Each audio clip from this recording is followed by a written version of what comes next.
Di video kali ini kita akan membahas tentang apa sih itu front-end developer. Jadi front-end developer itu adalah seorang pengembang atau developer yang membuat bagian tampilan dari sebuah aplikasi. Kemudian selain itu mereka juga bertugas untuk mengambil data dari server, mengirim data ke server, menampilkan data, serta membuat algoritma di bagian user interface. Penjelasan singkatnya adalah seorang yang membuat tampilan untuk web, program, dan aplikasi. Kemudian ada beberapa daftar teknologi yang ngetrend untuk membuat front-end, yaitu untuk membuat user interface-nya. Jadi di sini ada yang pertama adalah React, kemudian ada Vue.js, ada Svelte, dan AngularJS. Kemudian apa sih tugas seorang front-end developer? Yang pertama yang pastinya adalah membuat user interface, itu ada kemudian mengambil data dari server, kemudian ditampilkan di klien. Kemudian Anda mengirim data ke server, membuat algoritma di bagian user interface, membuat fitur untuk meningkatkan user experience, memastikan user interface bisa menyesuaikan di berbagai ukuran layar atau responsif.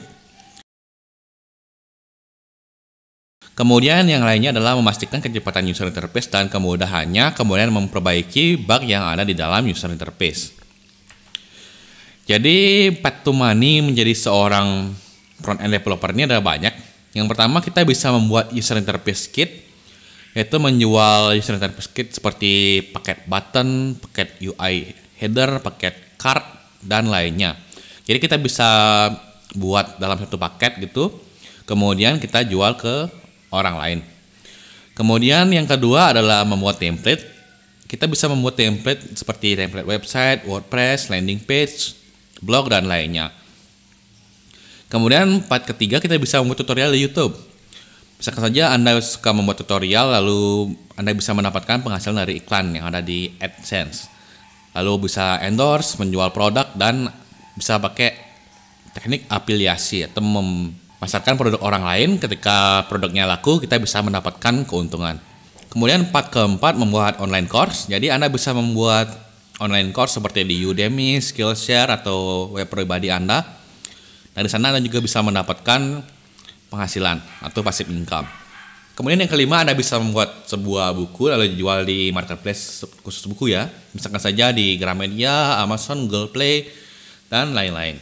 Bahkan di web sendiri juga bisa. Jadi selain path to money ini, Anda bisa juga bekerja kepada orang lain atau perusahaan, atau bisa membuat website atau startup juga bisa. Jadi sekarang itu sudah banyak back-end as a service, jadi seperti Firebase, Anda hanya perlu paham di bagian user interface-nya dan sedikit paham di bagian back-end-nya. Jadi mereka itu sudah handle semuanya di bagian back-end. Kita juga bisa menghemat waktu, tidak perlu membuat back-end dari awal.